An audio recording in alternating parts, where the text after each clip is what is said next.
Good evening, people. How's it going, y'all? Oh my goodness. Yes. Give me all those. Yes. Before I get started, I'm going to go ahead and plug something. So, initially, I was going to do something a certain way, but I decided at the last minute, just maybe about 2 minutes ago, that I was going to just say fuck it. So listen, all of you who are members and are already in the Discord, I will be streaming the Mike Tyson Jake Paul fight. And so it'll be fun. It'll be a blast. Now,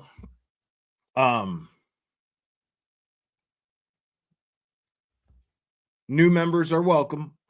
I was going to up the tier for new members, but for this, but no, just if you're a new member and you're not in the Discord, just send your receipt for being a member to the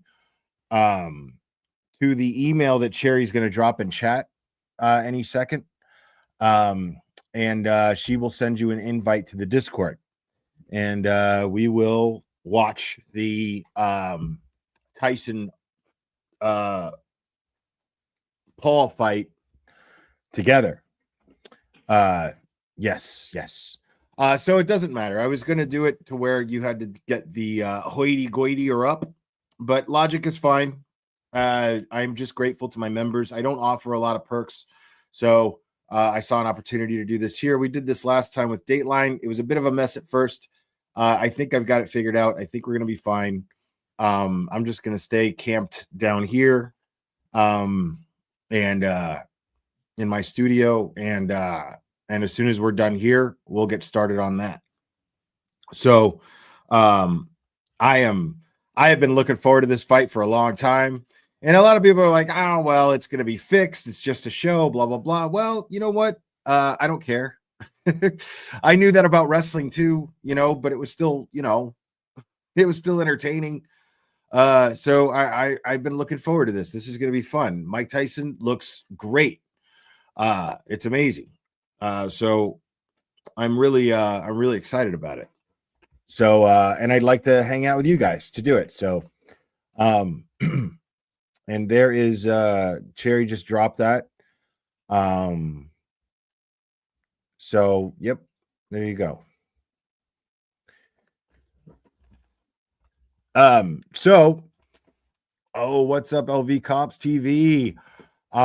Yeah, good to see you guys in here. You guys need to subscribe to LV Cops TV if you have not already. As a matter of fact, stop what you're doing right now and do that. Let me see real quick here.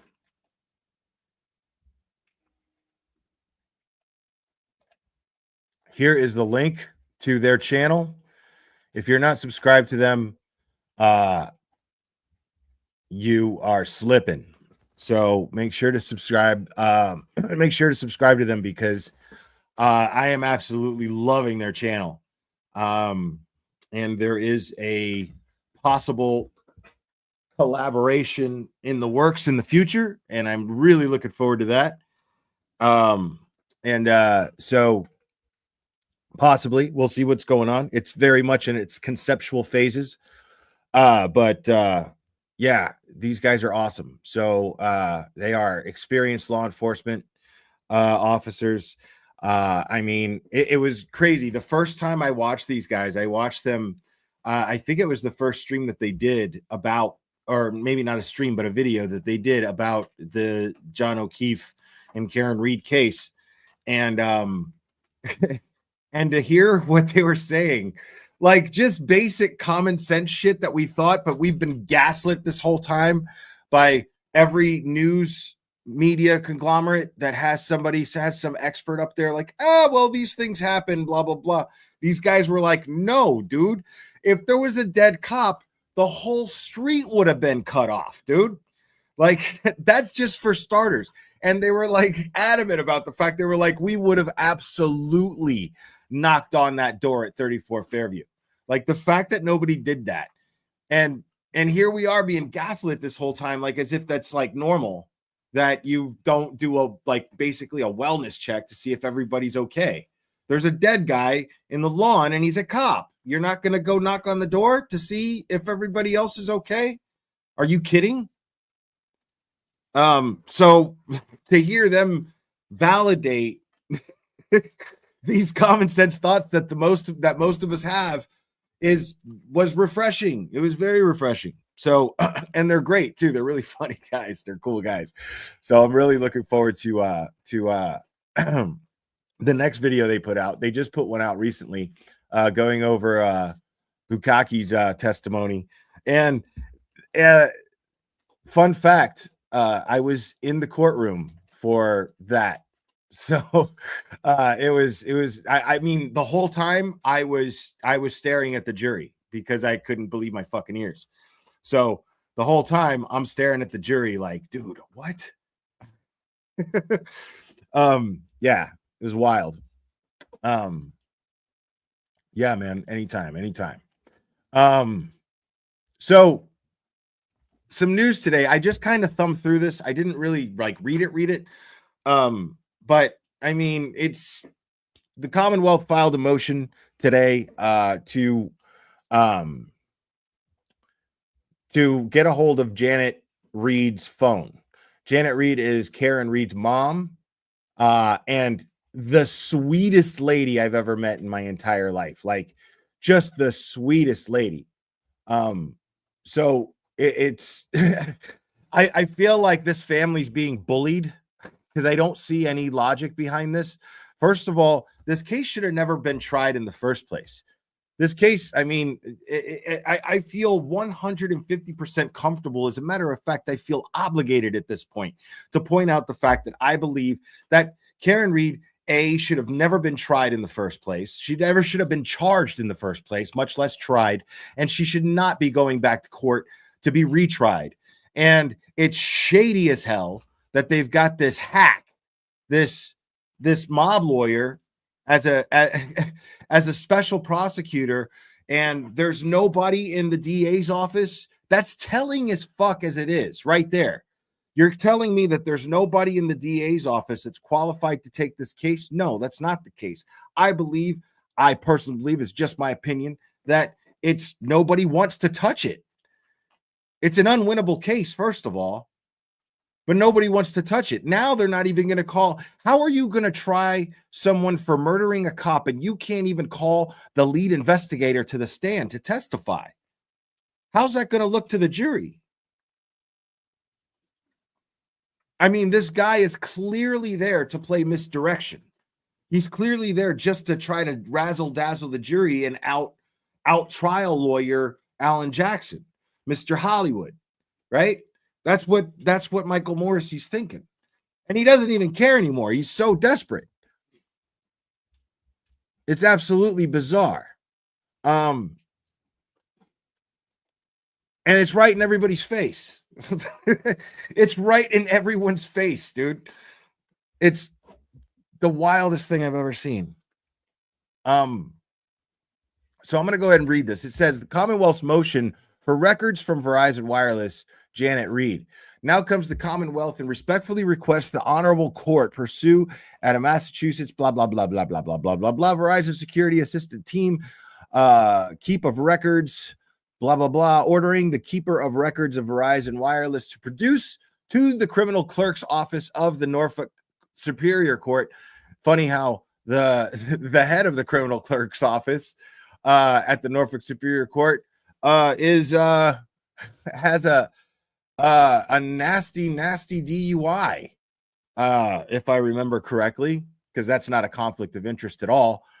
Subscriber information associated with the Verizon phone number blankly blank from December 30th, 2021 to January 30th, 2022, belonging to Janet Reed of Dighton, Massachusetts. Records for all call records and call detail records for the period of December 30th, 2021 through January 30th, 2022. In support of this motion, the Commonwealth states the following.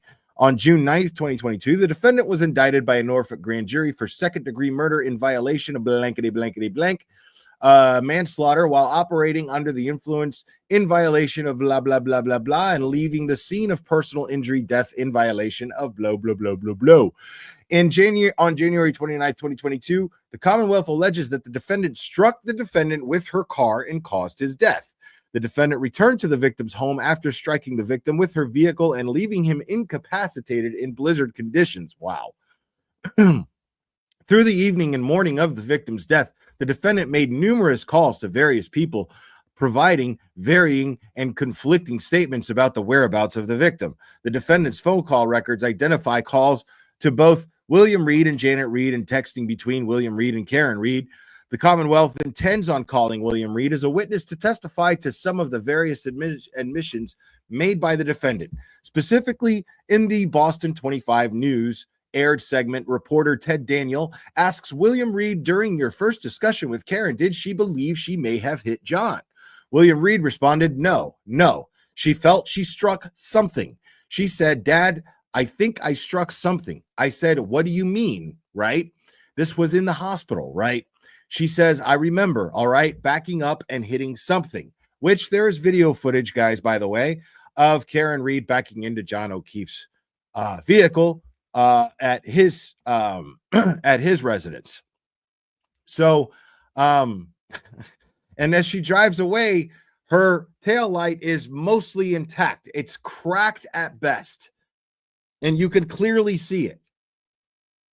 Now, if she had already hit Boston police officer John O'Keefe in front of 34 Fairview and left him there before she went back to his back to his house, and then backed the vehicle into John O'Keefe's vehicle, and then drives off, and his ring cam footage catches her taillight, and it is still intact for the most part. There's no way that it is in, how many pieces was it? Somebody want to type in the chat? I forgot already. But an insane amount of pieces of taillight supposedly were recovered from in front of 34 Fairview.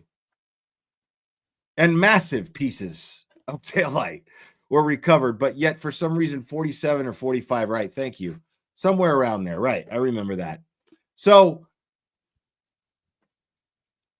fascinating how this taillight is still pretty much intact for the most part. There's no way that 47 or even 45 pieces of taillight were missing from that taillight that was driving away from Meadow Lane at like 5 a.m. It's actually oh my God. Jesus, what was it? I think we got a super cat. Super cat. I think we got a super cat. Super cat. Super cat. Super cat.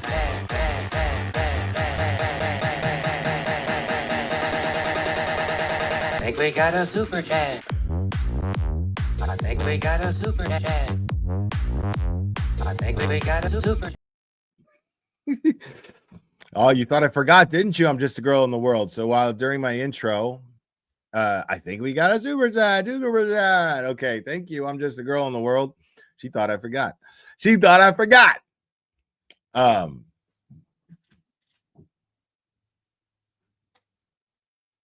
Yeah, so I mean, let's get real. Okay, let's get real. There's no, I mean, this is just harassment.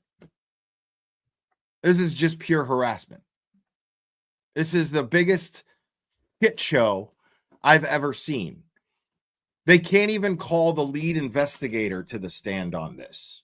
They're not going to call the original expert who actually determined and was charged with the responsibility of finding the proof, Trooper Paul, that Karen Reed struck John O'Keefe with her SUV.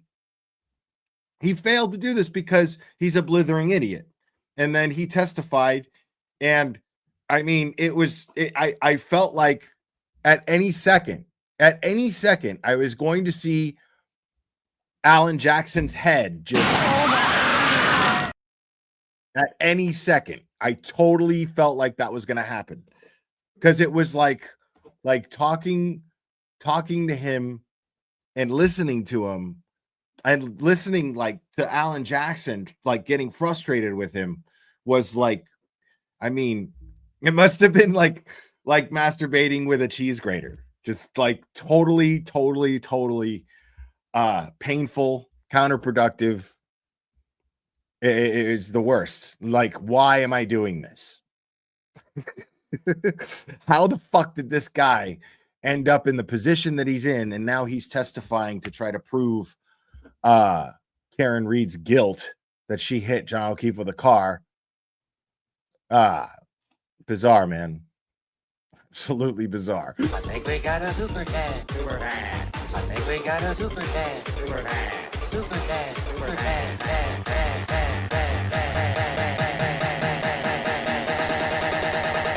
I think we got a super chat. I think we got a super chat. I'm just a girl in the world. Thank you again. Riddle me this, Batman. Why do they need me and Ms. Reed's phone when they already have Karen's? The same call should show on her extraction. I was thinking the same thing, right? Like, I guess they think that Karen can delete the phones, but aren't they going to go through it through a forensic expert? Can't they find if shit was deleted? So this isn't about that. Like, and that's a great catch. I'm just a girl in the world. Now, I'm not an attorney. I don't know. And I'm not a cop, so I don't know. But Christine Mitchell, thank you so much, Will. They are desperate now. They absolutely are, which brings me to my next point. So the big theory here, and Melanie Little had this theory to begin with when they did this with William Reed, with Bill. And with Bill, the way she saw it was what they're doing, and this is what I posted on Twitter because now I'm sure of it. What they're trying to do is trying to take away Karen Reed's support system. They're trying to break her down. They're doing everything that they can within their power to be able to do that in the courtroom. It's a tactic. And so if they're on the witness list, if they're planning on being called to the stand, then they can't be in the courtroom unless they're on the stand, as I understand it. So it's just a real dirty trick. It's a real dirty trick. Because, I mean, I don't see how they realistically think that they're actually going to prove Karen Reed's guilt. The burden of proof is on them.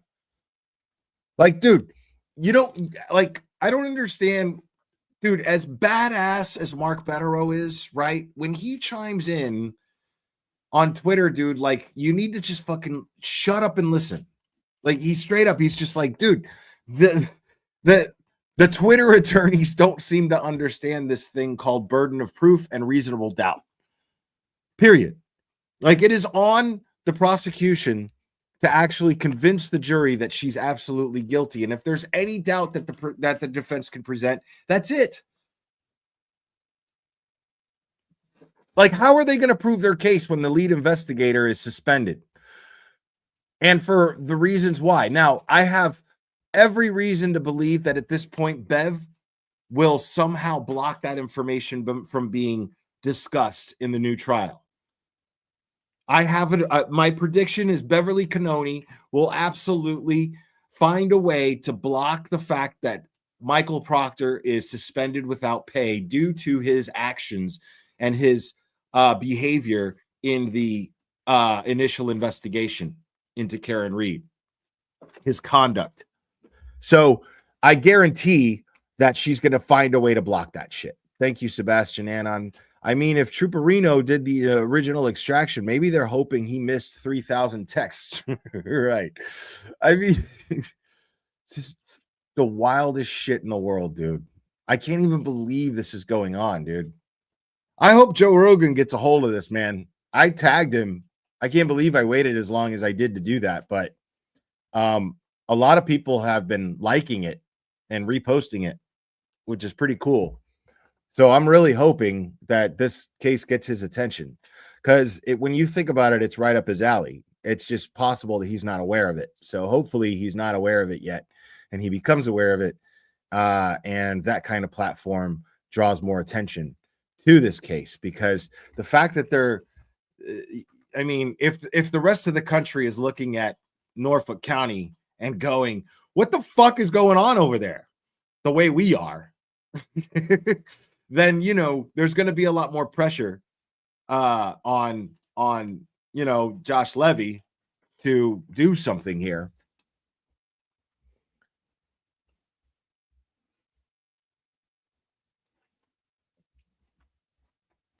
Now, let me continue reading this real quick. Clever, what are you doing, bro?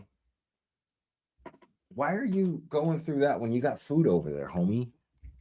What's your deal?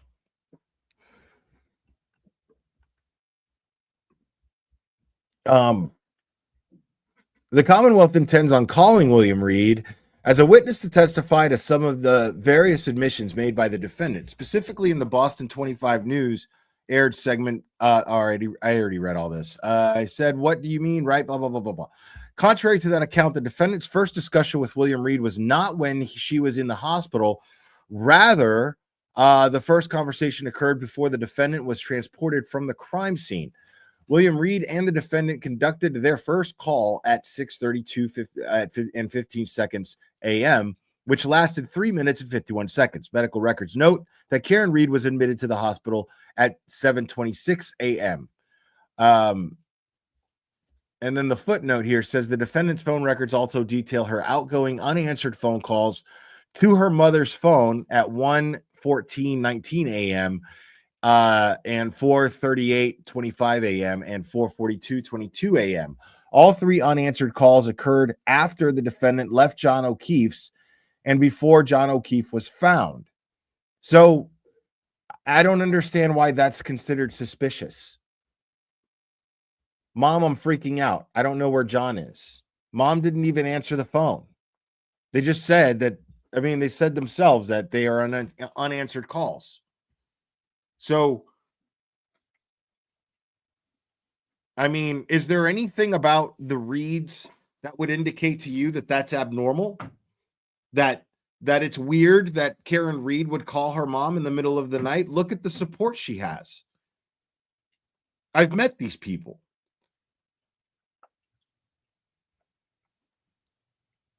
I've broken bread with Nathan. These people are absolutely, completely and totally dedicated to supporting Karen. Every member of that family is absolutely dedicated to supporting Karen. I saw it with my own eyes. So I'm trying to tell you here that they're trying to make it out to be suspicious. This is just straight bullying is what it is. They're trying to make it suspicious that Janet Reed is the kind of mom that Karen can call in the middle of the night, no matter what's going on. That if she needs to call her mom, she can. And for some reason, the Commonwealth is trying to twist this in a second trial that should not even be taking place, much less, even the first trial. That should have never taken place. And here we are in a retrial, and now they're planning on putting Karen's family through the ringer and making them out to be accomplices in some way. And it's disgusting. And it's an absolute fishing expedition. Absolutely. You're absolutely right.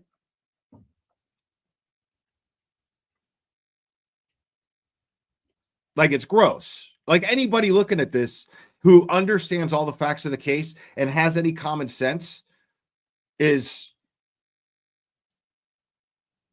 in agreement with any of us that feel this way. There's no reason. Like, they're literally trying to twist a family being supportive into being nefarious in some way. Wait, I missed one earlier, I think. Sebastian Anon. Also, why is Auntie Bev so hell-bent on making this trial happen in January?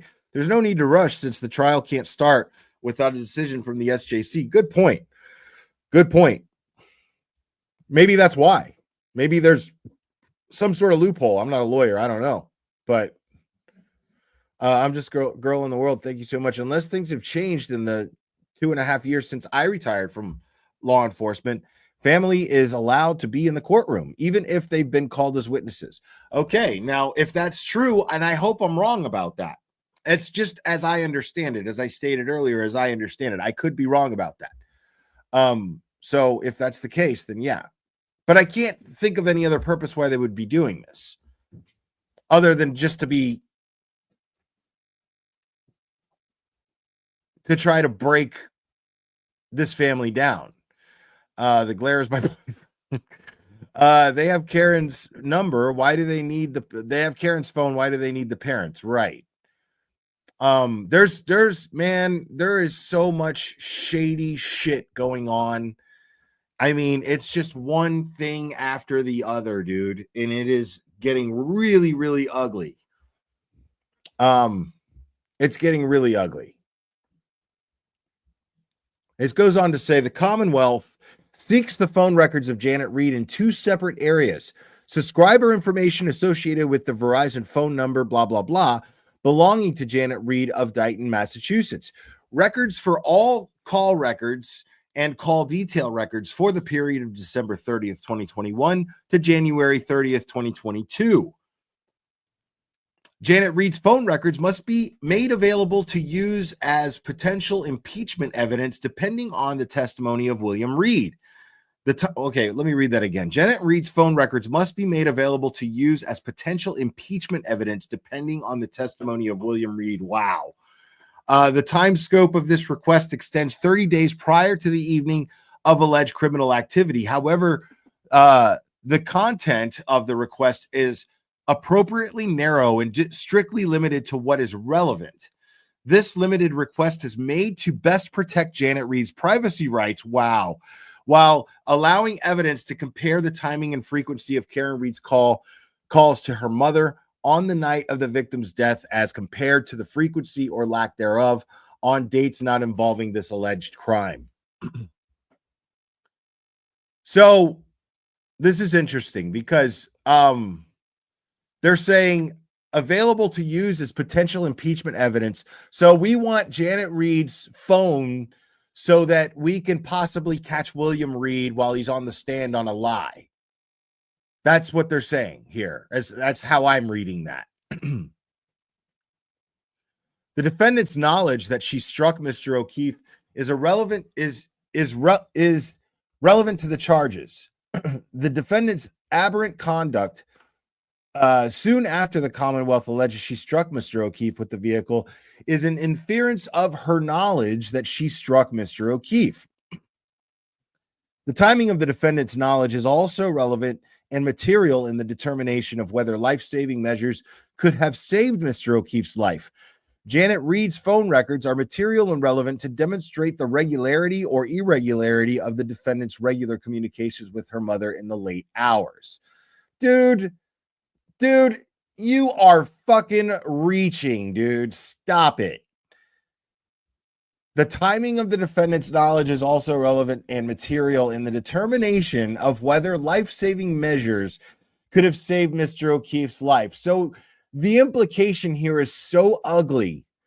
Janet Reed's phone records are material and relevant to demonstrate the regularity or irregularity of the defendant's regular communications with her mother. So depending on the regularity or irregularity of the frequency of calls with her mom, determines whether or not they could have saved John O'Keefe's life. How? Especially if the calls aren't answered, dickhead. What if the calls aren't answered? Then the calls aren't answered. That means mom's asleep. Janet's asleep, dude. It's the middle of the fucking night.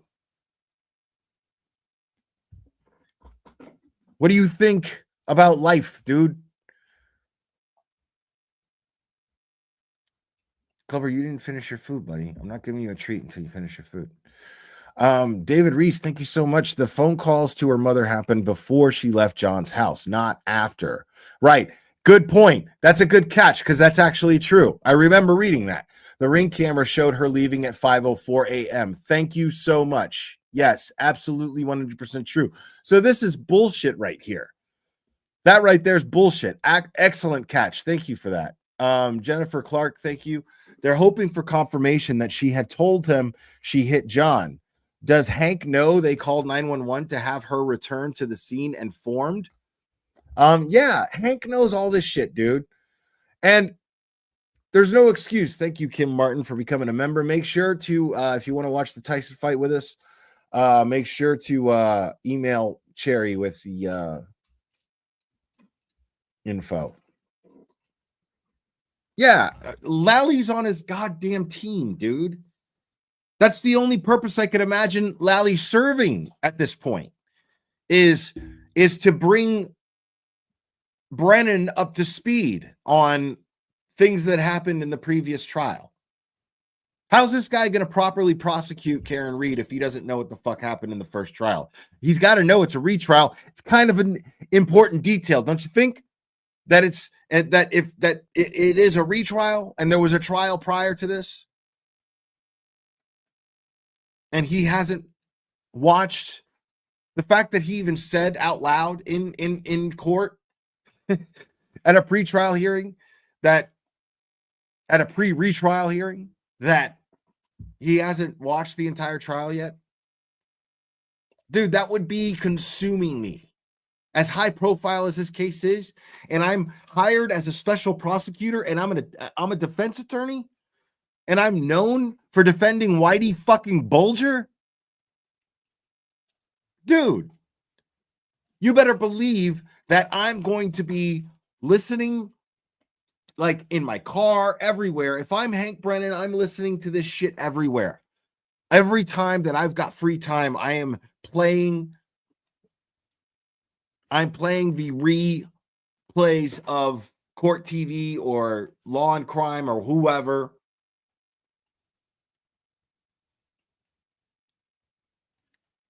And watching this trial. So I can, like, that's the first thing I'm doing. Now, I'm not a lawyer, but I don't think it takes a lawyer to realize that that's been the most common sense thing that you would do. It's a fucking retrial. Educate yourself on the original trial. Educate yourself on the facts of the case. Start building strategy as you do that. That makes perfect sense to me.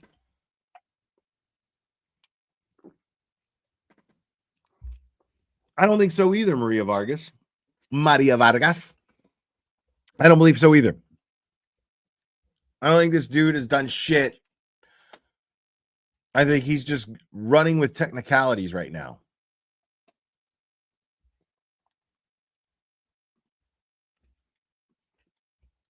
Loudmouse, thank you so much. Karen, her parents, Aiden and Richie, have had their civil rights violated to the point of absurdity. The gross abuse of powers is egregious. I agree completely. I absolutely agree. This is crazy because it's right in your face, dude.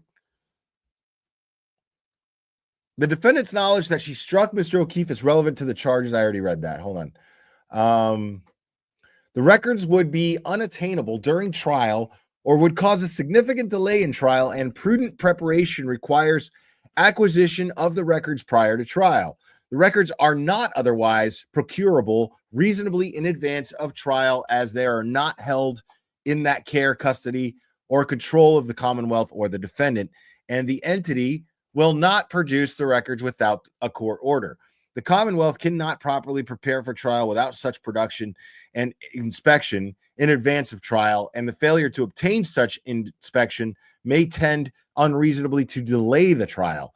An affidavit in support of this motion is attached. For this above stated reasons, this motion should be allowed. No, it shouldn't. No, it shouldn't. I mean, but they're going to allow it. Bev's going to allow everything here. Like, I have no reason, dude. I have Give me one reason why I should think that Beverly Cannoni is going to deny that motion from the Commonwealth. Like, give me one reason, one specific reason that should make me question whether or not Judge Beverly Cannoni will deny that motion.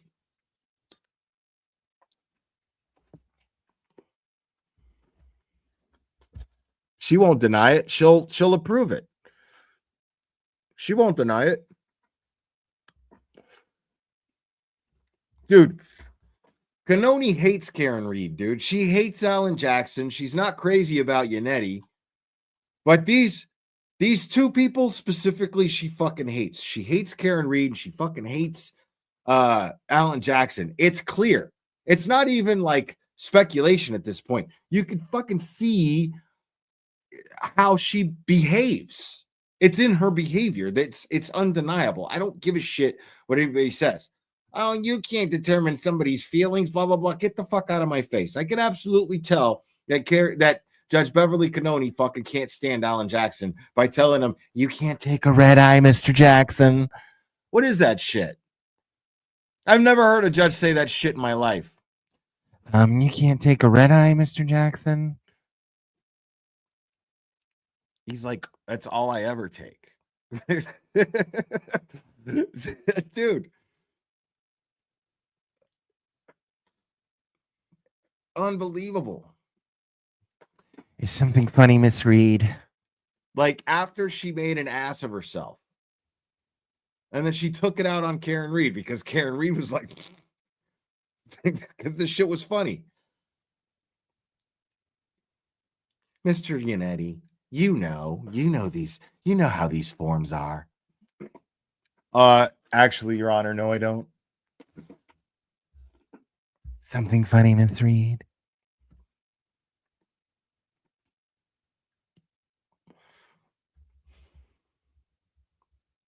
This fucking thing is such a sham, dude.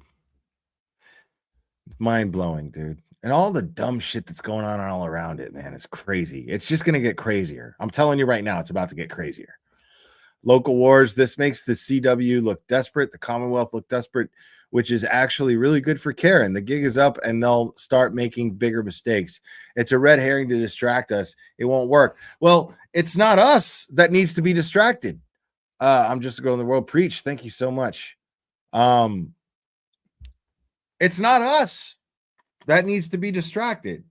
It's the question is are they going to find an impartial jury that Brennan can distract? The defense is just going to have to prove that it's the prosecution that's trying to do the distracting and not them, because usually that's the defense's job. But still, all of Brennan's actions seem to be in defense of the McAlberts versus proving that Karen Reed is guilty of this crime. What's up, Microdots?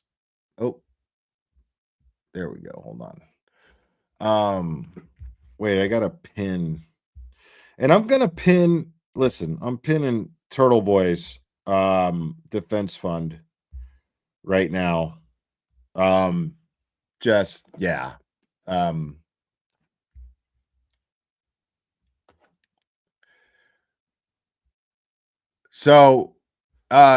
Microdot says they seem like they're mad about the defense motion for Morrissey's messages.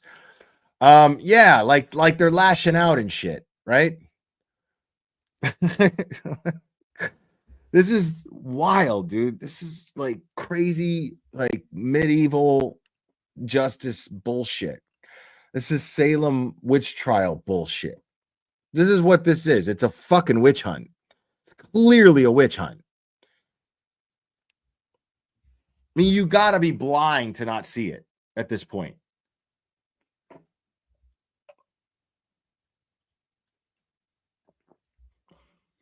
And meanwhile, I mean, what have we been saying, people? The longer that this goes on, the other side is just going to fall apart. I mean, look, Plevin and fucking Grant are going at it now. You know what I mean? Plevin and Grant. And the funny thing is, I don't believe a fucking thing that comes out either one of their mouths. The only interest that I have in their feud is entertainment, pure entertainment. I don't believe a fucking thing that comes out of either one of them. But the fact that they're fucking arguing about some fucking shit that I'm like, dude. And then there was some email that people are talking about.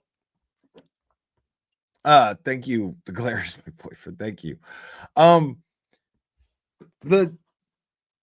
Some email, dude. We don't know who the source of the email is. We don't know who sent the email. We don't know who the email was addressed to. We don't know anything about this thing, right? That means that it means fuck all to me.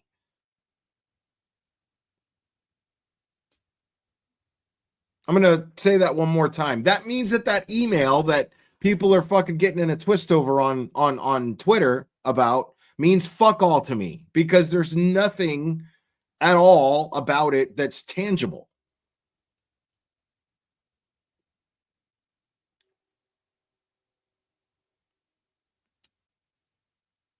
Provide me with with a source of like who sent it and who it was addressed to for context, because other than that, it's just a bunch of words. That's all it fucking amounts to. It's just a bunch of fucking words that people on Twitter are arguing over. So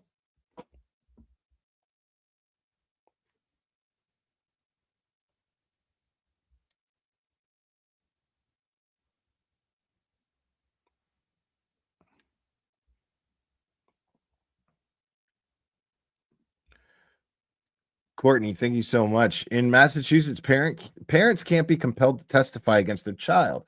I don't know if that's only minor children though. So disgusting the state. Yeah, good point. Like husband and wife. I don't know if that's a federal thing or a state thing where you like a husband can't testify against their wife and vice versa. The spouse can't testify against the spouse. Mark Cunningham, welcome to Logic. Thank you so much.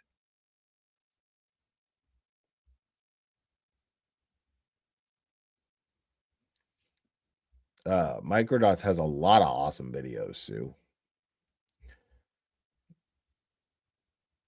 Oh, dude, Paul by decision, Joe Flipperhead. Joe Flipperhead. I thought you were smarter than this, Joe Flipperhead. I'm saying Tyson in round 3, knockout. I'm calling it. Round 3, knockout, Tyson. That's what I'm saying.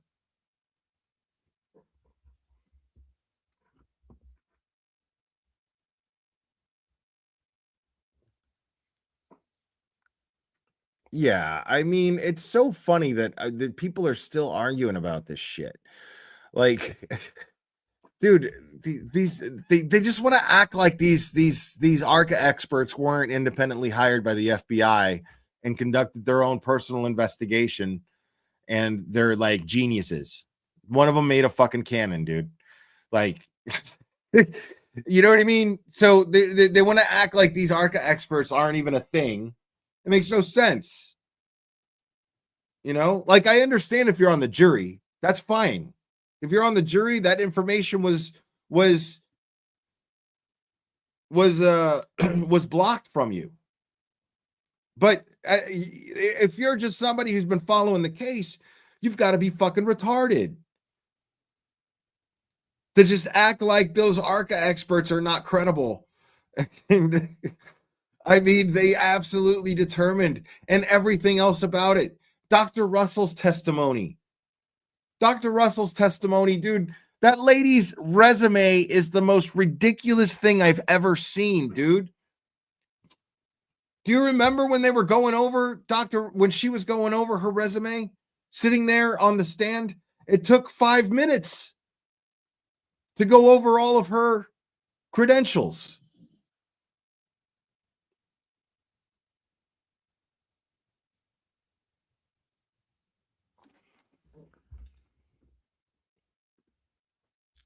If Canterbury's mother or father get put on the stand, the citizens are going to go ballistic. I mean, yeah.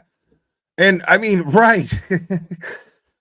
Like, but, and that's the thing. And I'm glad you brought that up because, I mean, since I got, a good amount of you guys watching right now, and the good amount of you guys are, people who are frequently out there, this is the time where we have to be the most composed.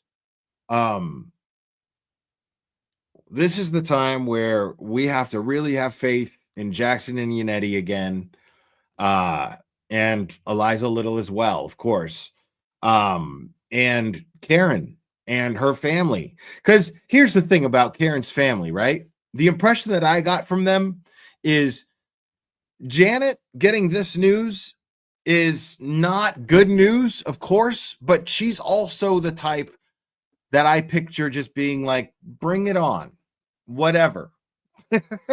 Bring that shit on. It's fine. Whatever. I have nothing to hide.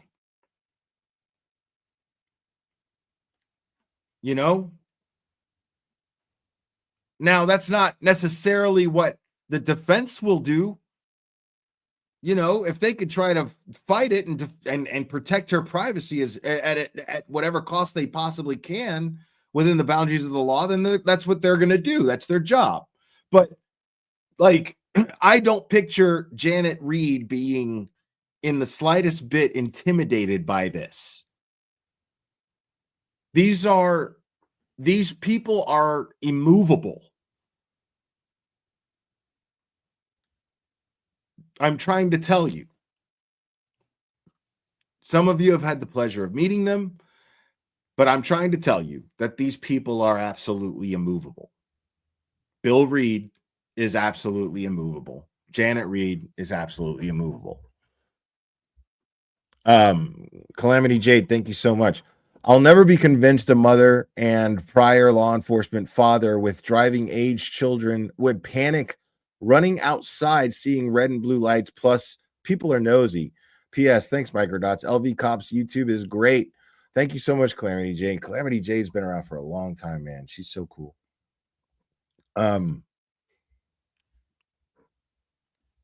Yeah, this is just fucking wild, man. And we've got so much time. I don't even know what else I'm going to go over. But we've got so much time before this Tyson Paul fight.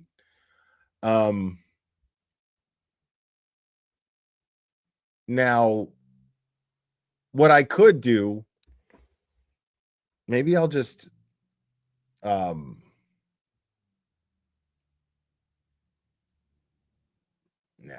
no, I'm not going to do that.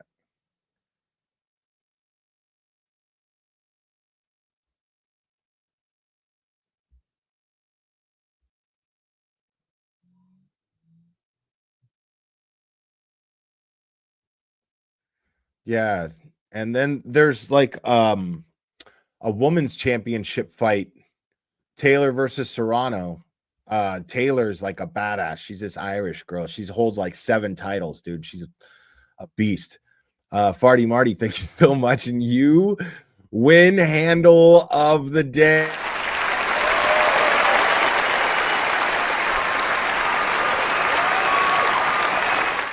Farty Marty says it's always been weird as fuck to me that Massachusetts State Police and Morrissey have been going so hard to defend the McAlberts all this time. My spidey sense says shady drug ring vibes or something. I mean, yeah, that's interesting. The thing is, man, I try not to speculate that on stuff like that too much because I have no fucking information, like here's the thing is I don't know what it is. Like, I can point out observations, but I can't draw conclusions because I don't have enough to make accusations. You know what I mean? I try to be really careful about that. Charlene Savioli, Commonwealth now has dog aggression trainer and now reconstruction expert from the Island of Misfits. Get the fuck out of here. Yeah, no, I know. Like, this dog trainer expert's not going to know more than Dr. Russell, bro. Like, dude, There's nobody that matches Dr. Russell. That's the whole point behind Dr. Russell.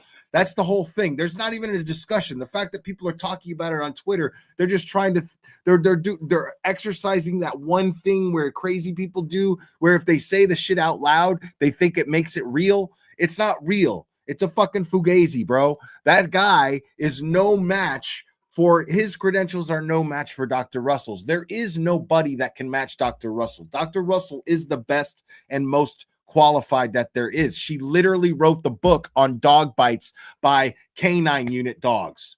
She literally wrote the book on it. That means that and what was Chloe? Now, Chloe wasn't officially a police dog, but she was owned by a cop and a German Shepherd, which is typically what a police dog is, right? So, yeah, sorry, 2 books. Thank you so much. Appreciate it. So you've got to be a fool, willfully ignorant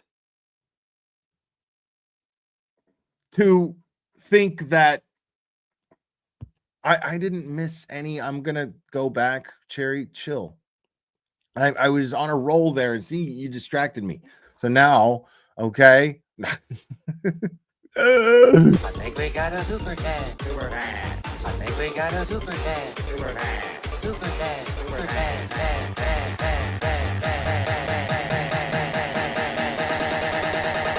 I think we got a super chat.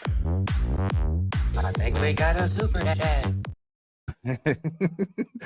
Amy Lynn, thank you. Will making the reads witnesses keep them from attending the trial? That's what I think it is, but some are saying that that's not a thing, that they could still be in there.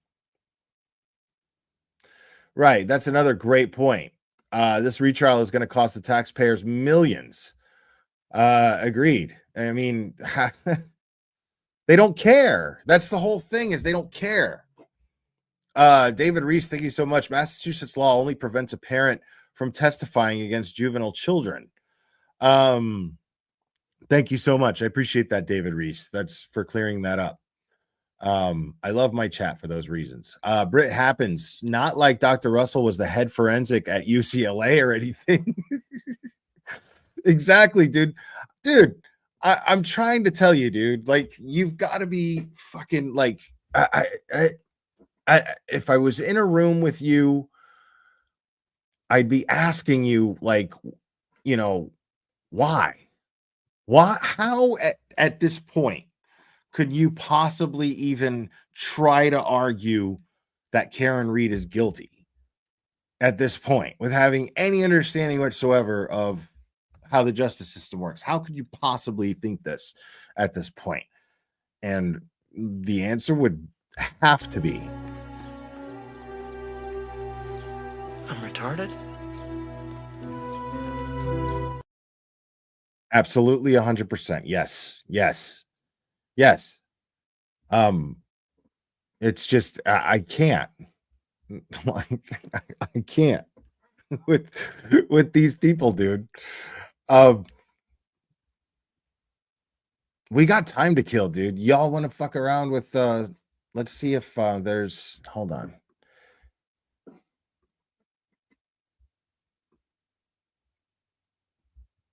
Oh man, I already went over that.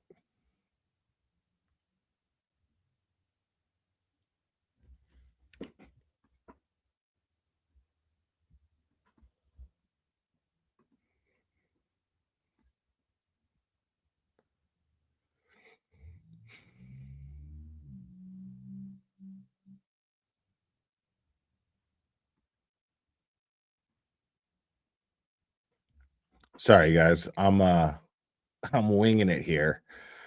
I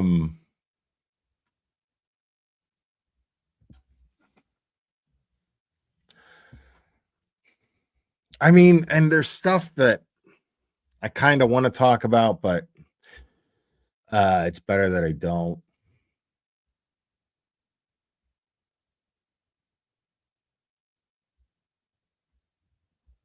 Why don't we go over, let me see something here.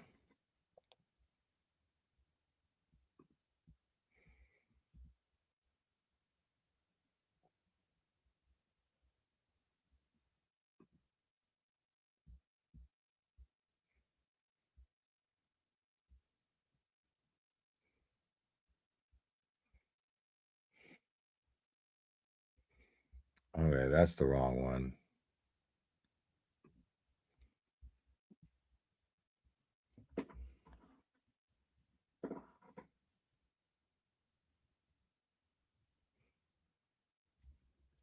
No. I just got all these files. I was thinking about going over one of Turtle Boy's old hearings. But I don't know which ones are which. You know what I mean? So I don't want to just like start sifting through them. But somebody provided me with some, which is great. So at least I have them if I need to reference them. But we need to be watching Turtle Boy's case really close, people, because Turtle Boy is Turtle Boy's case, whether you like it or not. I mean, this is just the facts, dude. Turtle Boy's case is absolutely now intertwined with Karen Reed's, because now Karen Reed's they've brought in the Betero letters, and those are about to be introduced into evidence in the Karen Reed case. So that's just a matter of time now, and it's really, really important, because here's what I worry about, because I got to thinking, and I'm really worried at this point that since this is happening, I mean, it's in everyone's face. We can all see it. Everyone's talking about the Betero letters. Everyone's talking about how not only are they going to help exonerate Turtle Boy in his case, they are going to the evidence that Betero can provide in Turtle Boy's case can absolutely affect the Karen Reed case as well, in her favor, most definitely. If they can prove corruption and collusion between Kate Peter, Lindsay, Tully, Michael Morrissey, Ken Mello, I mean, if they can prove this, I mean, if they can prove that they railroaded Turtle Boy, think of the irony in that. I pointed this out before. There's no way that they're not going to think of this as a threat, because think of the irony here. At this point now in Turtle Boy's case, Turtle Boy fought this. Turtle Boy did 2 months in jail, right? And he fought this. And he is now at a point to where his attorney claims that they can prove that they absolutely railroaded him, that they set him up, that they can prove it. Like, I've never seen a case. They plan on, based on those letters, Mark Betero plans on calling Ken Mello, the special prosecutor assigned to prosecuting Turtle Boy's case. He plans on calling him to the stand. That's unheard of. That's unprecedented. I've never seen that shit. I've never heard of that shit. That's wild.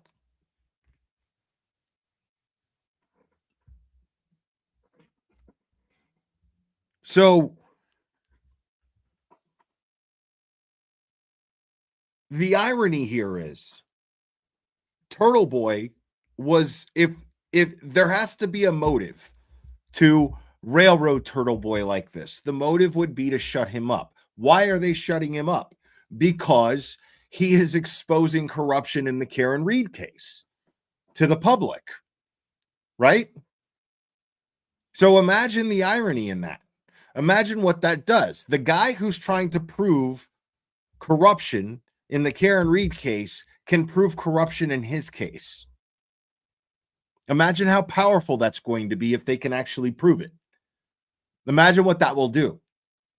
So if this is true, then Michael Morrissey is shitting himself right now.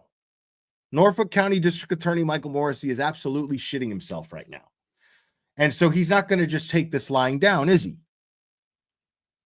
So I just started thinking about this, and I would expect people that things are going to get really rough for Turtle Boy.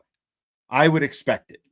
I would. I mean, as desperate as the Commonwealth is seeming in all their actions as of late, it is naive.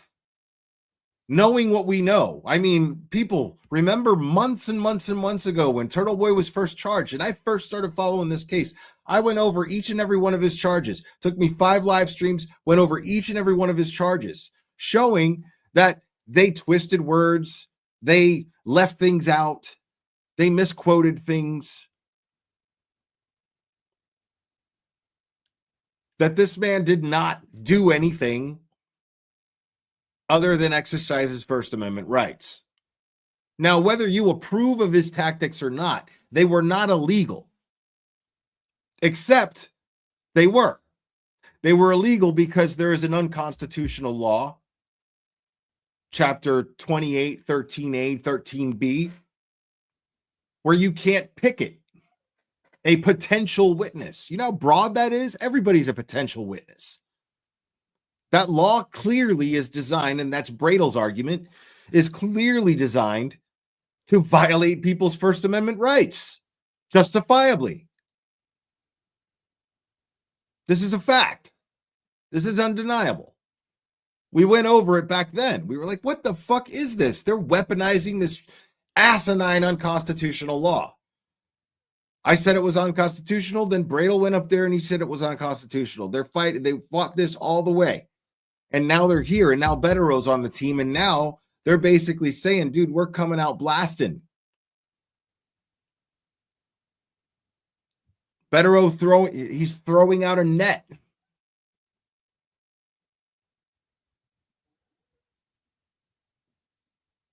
And Bettero's actions are a threat to the Commonwealth in the Karen Reed case. That's a fact. It is absolutely a threat to them.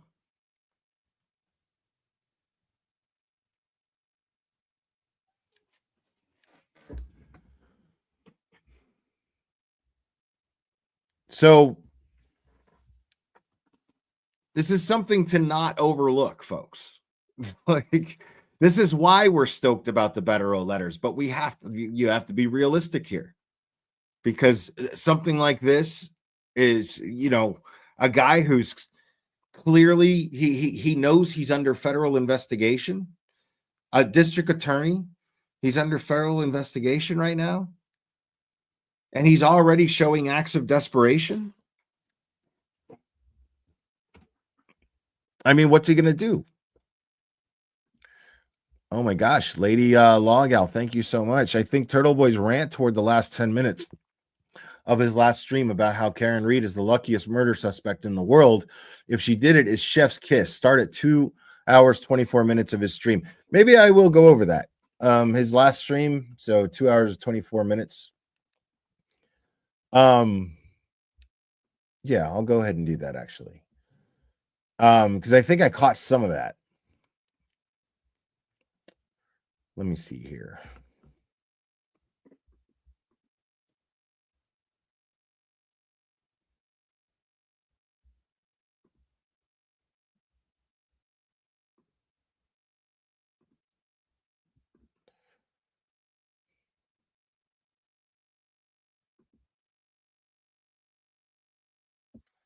All right, here we go.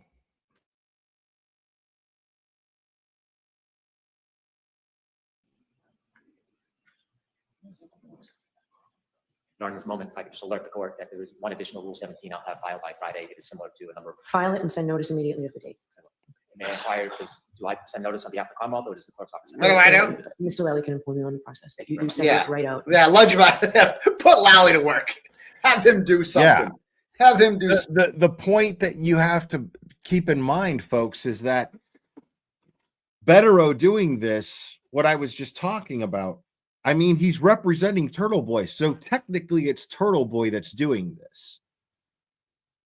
You know what I mean?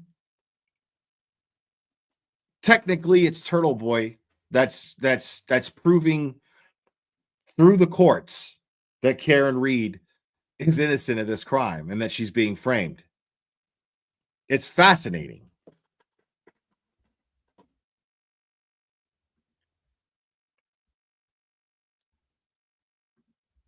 Do something. He's just fucking sitting there. And Laura McLaughlin was sitting there all last trial, and now she's just sitting there some more. Apparently, you need two people to sit there and do nothing. So there's that. Let me end this, guys, by reading this tweet to you. So I had I put this up today. I thought about this a lot, right? Because I've heard from, the McAlbert Mafia how, Karen was being suspicious that morning with the 1:15 phone call, right, to her dad. First of all, if they were actually planning, like she had just killed him, and she calls her dad at 1:15, and they only talked once. Hey, Dad, I killed somebody. Okay, yeah, just go back to bed, and then call me at 6:30, and we'll pretend like we got this. I'm Bill Reed. That's what I do. I'm cool under pressure like that when it comes to murders. So we got this. So, they said, let me bring this tweet up. Welcome, zero right. F's left to give. And I want to point this out here. So it says, if Karen Reed actually, let's imagine a world in which Karen Reed actually killed John O'Keefe, right? Like she got she did everything they claim she did. She got drunk, got real mad when she went to drop him off there, and just backed into him and got the fuck out of there, right? And That was stupid. let's see, like, just imagine that actually happened.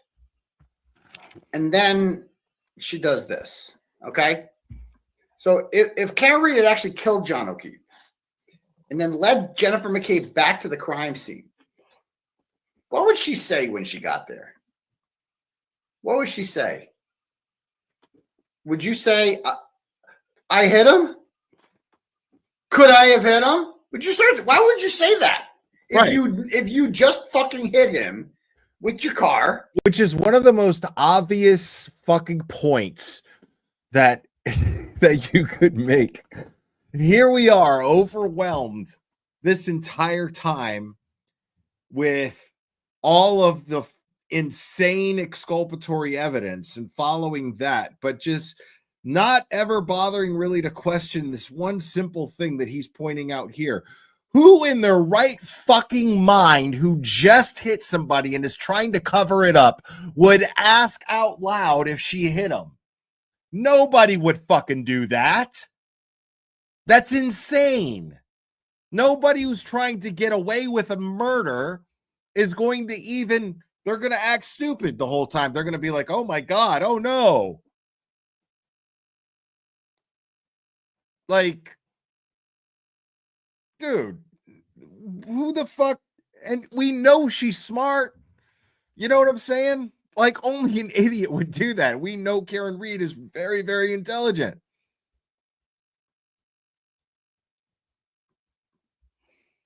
You killed him.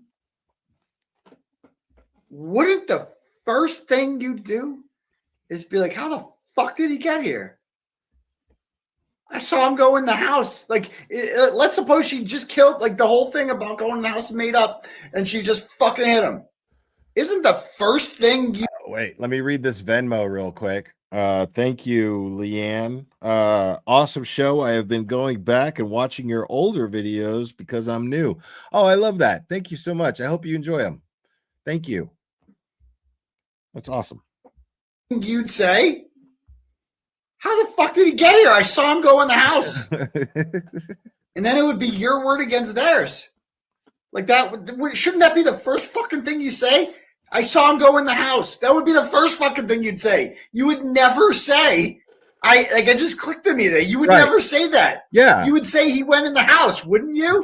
Unless you're a fucking retard who wants to go to jail for some reason. That's the first thing you'd say. Nobody would fucking say that shit. And so it's like, she would have told the cops at the scene, oh, I dropped him off here and I saw him go in the house. Dude, let's explore that for a second. Let's piggyback off Eternal Boy's thought here for a second, dude. Like, because, I mean, of course, Dude, you just ran over a cop, put on this whole production for a few hours since you did it, right? Put on this whole production and then come back to the scene of the crime and then basically admit and ask, like, did I hit him? Like, he's a cop, first of all, and it's in front of another cop's house. And you put on this whole production, all these hours in between, and now you're going, did I hit him? No, nobody who just fucking did that would do that. Somebody who's trying to understand what happened to her boyfriend at any cost, including taking accountability if she needs to, would ask that. That's the only scenario where somebody would ask that.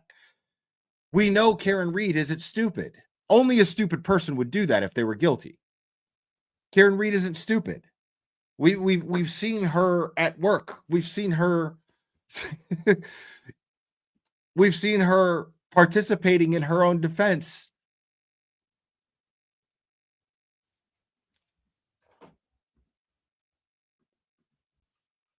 And you don't even have to say that they did it. Just like, I dropped them off here.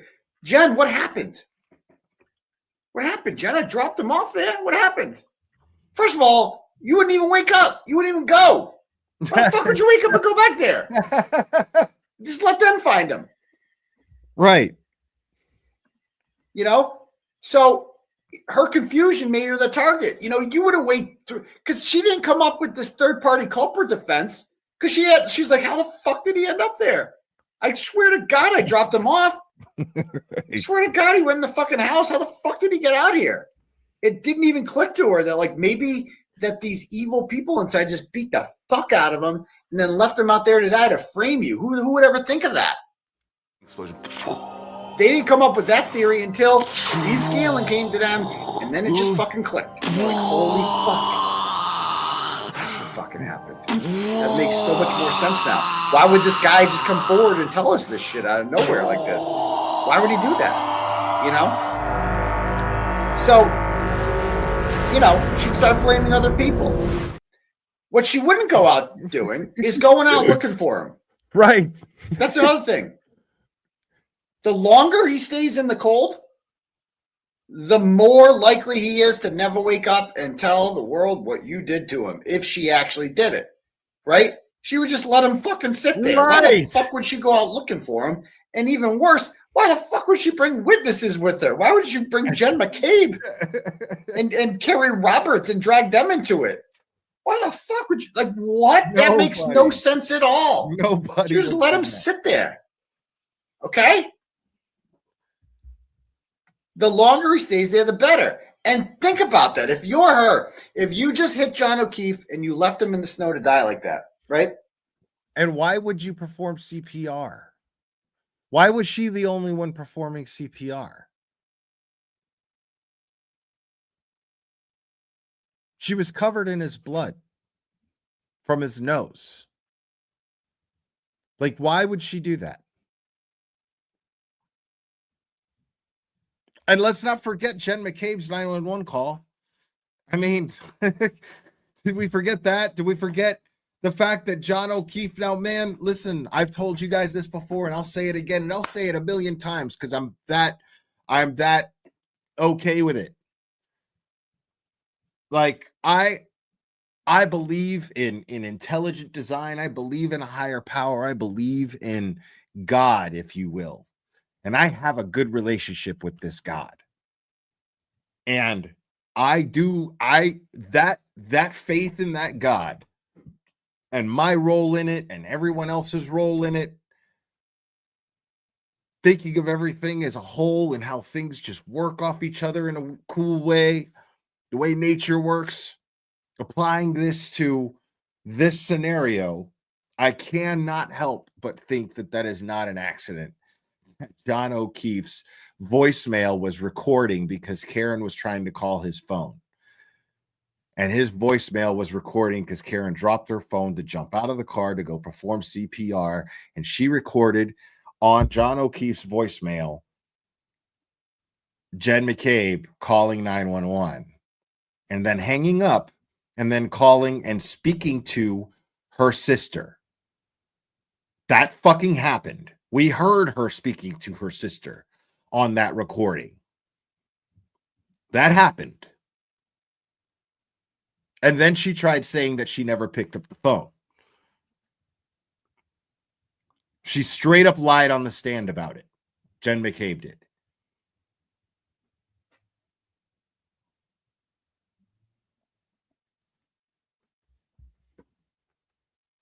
So you consider those things that we've discussed 100 times here. You consider those things and apply them to what Turtle Boy is saying here. What Aiden's talking about here is absolutely and totally applicable and absolutely amplifies the other points. It totally does. It doesn't make sense that someone would actually do that. It doesn't make sense that you would do anything in that scenario that Karen Reed did if she was actually trying to cover up her crime, if she committed this crime. Nobody of any level of intelligence would do that.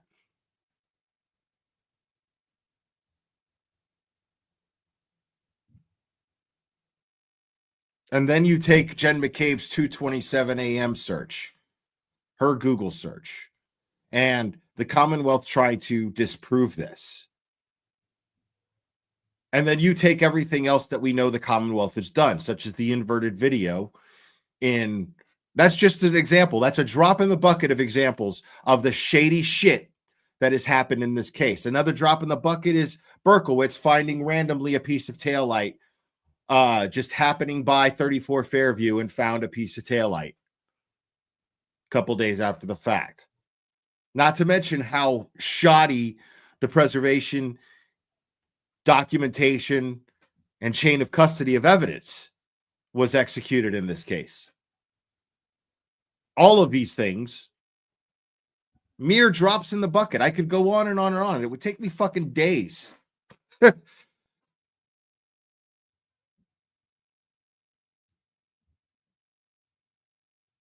And all of these things are even enough to say that Judge Beverly Cannoni is fucking dirty. All of these things, because she knows, she's aware of all the things we're aware of. Is she not? And yet here she is playing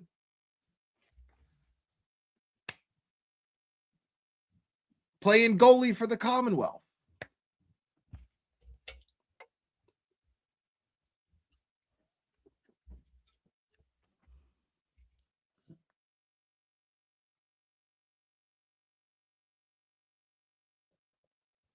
It's crazy. Well, you're thinking, fuck. Like, you got to be so nervous because you're like, the first thing I'd be thinking is, did anyone hear that?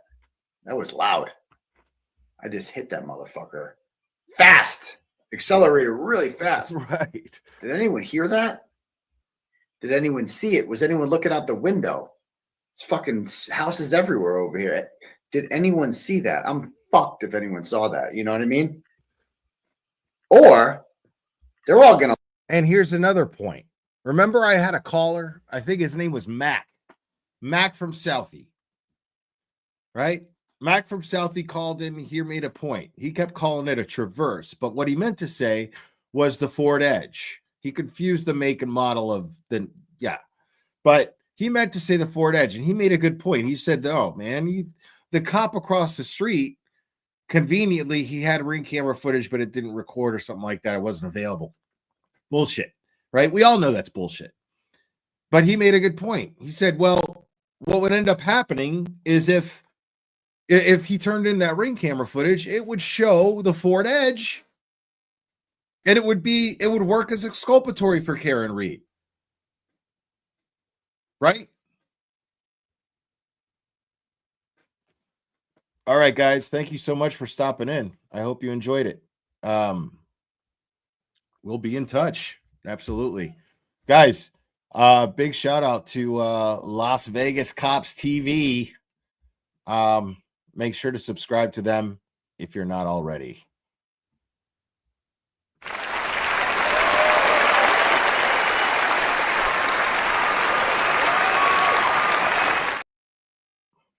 Hank Spear trial quote should be on every sign and t-shirt and be the first line of the defense opening argument trial 2.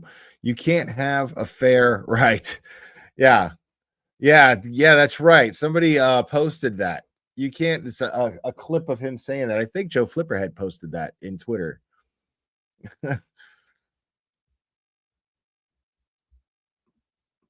gonna leave at some point tonight, and I just left his body on the front lawn. Oh, they're all gonna see the fucking body. I'm fucked. But Karen Reed lucked out because some fucking how not a single person in that house saw John get hit by a car, heard John get hit by a car, or saw his body 10 feet from the curb in the middle of the fucking lawn. Nobody. Highlighted by the snow. Not a single fucking person. Holy fucking shit.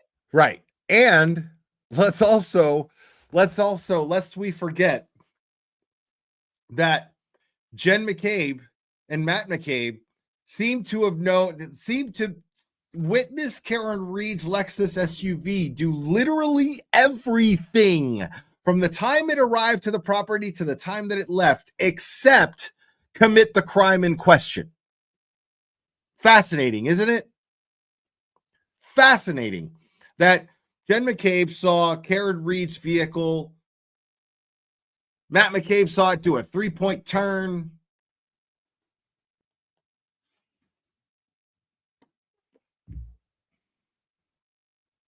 I mean, come on, people. Come on. Like, what else do you need? How is that even possible? How is that even possible? Everything homie just said here. How is that even possible? He's absolutely correct. How is that even possible that nobody saw shit? They saw everything else, right? They even said that the fucking front window was open.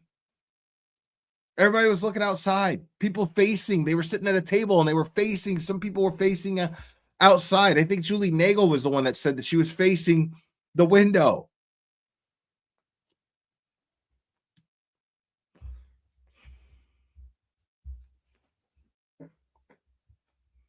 I've never seen a more like collective group of people that were full of shit in my life than when I watched that trial.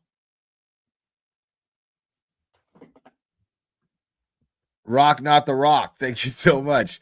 They're nitpicking at all the irrelevant nonsense rather than evidence that Karen hit him. Right. Exactly. Because they can't prove the case. Because it didn't happen. They can't prove it because it didn't happen. Karen Reed hit the fucking jackpot, did she not? She killed this motherfucker, and somehow nobody saw or heard it. Holy, what a lucky fucking break. Right. The last thing you would do if you got that lucky. A house party. A house party. A house party where everyone is for some reason looking out the window. Now, people, I've said it before. There are certain kinds of parties, some of you may be aware of, where people spend it staring out the window. Yes! I like it.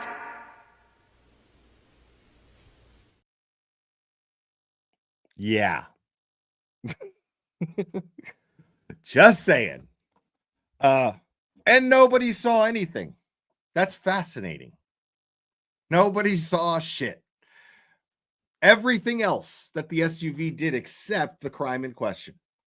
and nobody saw anything laying out in the lawn except Julie Nagel saw a blob. Okay.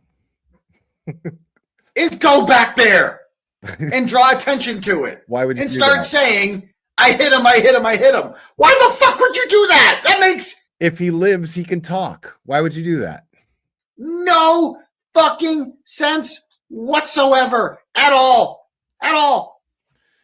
There's no way you can explain that. And to top it off, Lucky, the plow driver, who literally sees everything, and that's like his claim to fame. I fucking see everything. I sit on top of Franken truck with the big fucking lights, and he goes by there and he doesn't see it. What luck? What fucking luck she had. Holy fuck. She hit the jackpot and she still went back for some reason. Bro. Oh. And then you'd also have to get a little more lucky because there's the Ryan Nagel factor. Because there's three people in the car behind you. Right. And, you know. This is also a fantastic point. This is the first thing. The point that he's making here is the first thing that really made me go, okay, wait a second.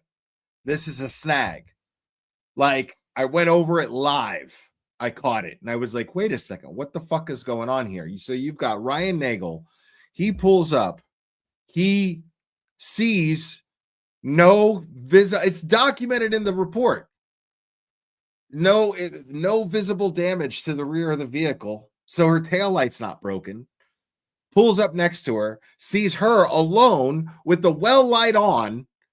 Her hands are at 10 and 2, and there's nobody else in the car. Right? Wouldn't she have already hit him by then? If she's alone in the car, wouldn't she have hit him?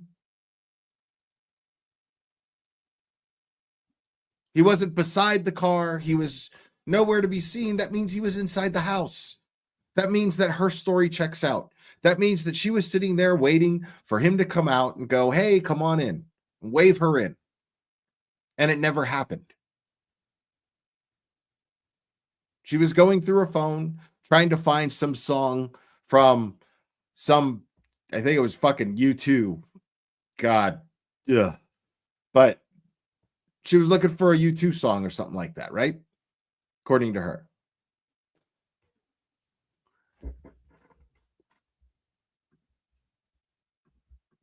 You know, Ryan Nagel, the government's position is that Ryan Nagel left before she killed him, right? Before she killed him. So, the problem with this is that, according to the government's theory, No, they're not. John O'Keefe No, they're not, Karen Reed. was still in Karen Reed's car, right? When Ryan Nagel was there. So Karen's fucked. She's fucked. Because you got not one, not two, but three witnesses who are all going to testify that John O'Keefe, who's hard to miss because he's 6'2", was still in that car. Because she even had the interior light on. Right. They all testified that. They're going to see his ass there. So she's fucked, right? Well, in another stroke of luck, Ryan Nagel, Heather Maxson, and Ricky D, not one of them sees John in the car. They all report that he's alone. What fucking, oh my God. Karen Reed is the luckiest murderer ever. And she still went back to the scene and said, I hit him, I hit him, I hit him. Oh my God. And speaking of lucky, what about Tom Kelleher? He's got a Ring camera video right across the street, and he's the deputy chief of police. Fuck. And the Ring camera's pointed right at the car, right where she killed John. She's like, I'm fucked. I'm so fucked. That's a cop's house right there. There's a Ring pointed right at me. I'm fucked. They just got it all. You bring on all the fake Karen trolls, bro. Like, that's fine. Troll accounts are fine on here, dude. I don't give a shit as long as they're not like doing fucked up shit like doxing people or anything like that. You know, like it's fine. It's all good. Like, I want everyone to have fun here, man. Like, I'm just grateful that anybody's in here having a good time. As long as you're not really having it at everybody else's expense, man, you're good. It all in video. Oh, Karen Reed got lucky. She got real lucky because not only did that ring video not pick up anything somehow, Michael Proctor didn't even ask for it. Holy fucking shit. Did Karen Reed get lucky? And she still went back to the scene and said, I hit him. What a fucking idiot. Oh my God. Or what about the taillight? Because Karen Reed just hit him, and now there's 45 pieces of taillight, including one Czechoslovakian-looking motherfucker that's the size of a dinner plate. And it's just sitting there. Oh, fuck, that's a whole lot of evidence. And the taillight bloodied up his arm, so it's probably got his fucking blood all over. Oh, fuck, bloody taillight. What am I going to do? I'm fucked. As soon as the cops get there, they're going to find all that taillight, and I'm fucked. Right. Oh, Karen Reed got lucky again. So stupid. Because what's his name? Gallagher shows up with his leaf blower, and he's looking around there, and not him and Mulaney and Sarath and Leica and Goody. And none of them see any taillight. Not fucking one of them signs a single. Holy fucking shit. Oh my God. Karen Reed's got to be like, thank fuck. Boy, did I get lucky. Oh my God. I left 1,000,001 ways for me to get caught. Right. Witnesses, cameras, taillight, all this shit. And none of it's there. None of it. Oh my fucking God. Until Michael Proctor showed up. 3 weeks later, and he found that Czechoslovakian motherfucker. And there's another problem. What about this problem? She's got to get back to Meadows Ave, right? Problem, there's ring cameras all over. Every house has a fucking ring camera on that street. And you're going through the center of the town, and there's a perfect surveillance video at the library. So what are you going to do about that, Karen Reed? Oh, well, as luck would have it, at the exact moment the footage from the library disappears that she went through that intersection, the Canton Library video just stopped fucking working for 2 minutes. Wow. It just, oh my fucking God. It worked the entire day. And every other minute it's ever existed, except for that time that Karen Reed went by. What fucking luck? Oh my God. Luckiest murderer ever. And, you know, normally cops would go down and be like, you'd be like, okay, so she went this way home, so I'm going to pull surveillance cameras from all over the place. Because they did that for the fucking rubber duckies. They pulled surveillance cameras everywhere. But rubber duckies are more of a priority than a dead cop. Thank fucking God. If you're Karen Reed, you're like, oh my fucking God. I should have been fucked 1,000,000 different ways they could get me. And they did it. Oh my fucking Karen Reed was like, oh, thank fuck I didn't leave any rubber duckies behind. God, I got away with it. And then what does Karen Reed do? What does she do with this luck she's had? She goes back to the scene of the crime intentionally, brings 2 witnesses with her, and starts yelling, I hit him, I hit him, I hit him. That's what she fucking does. But not before calling her dad, which turned out never to happen, and confessing to him that she murdered John. Oh, and then she left a bunch of voicemails too. Let's not forget all the voicemails that she left saying, I fucking hate you, to give motive, right?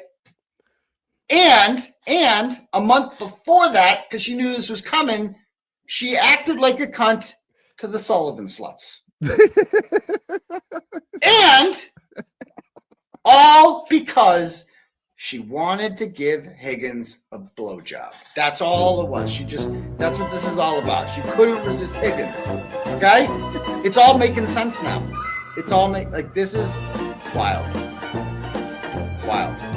So the more you think about this, the more ridiculous. Like I just thought of this today. I'm like, wait a minute. For all of this to be true, for Karen Reed to have actually done this, holy shit, she got away with it. Like there is no way she should have gotten away with this. There's 1,000,001 ways to catch her, and she still got away with it, and she still came back. And she's like, oh yeah, so I I beat the 1 in a million odds, but I'd like to give myself up anyway and go to jail for the rest of my life. That's what the government wants us to believe, and they call you a conspiracy theorist. They call you a conspiracy theorist. Think about that one. Think of how fucking stupid these people are. And no matter how much you laugh at these people and mock them, it is not nearly enough. It is not nearly enough. They don't deserve your respect. They deserve nothing but your outright disdain, ridicule. You should not treat them with any respect. If you debate one of them, you should not be nice to them. You should just laugh at them and mock at them. I completely concur. I completely and totally concur with everything that he's saying right now. Like, he just laid it out. And he's absolutely right about when it comes to, yeah, you should not show anybody, you know, as he put it, the plebeians of the world. These are not people that should get any respect. Like, you look at the type of people that are saying and jumping to the conclusion that Karen Read is guilty. At this point, it's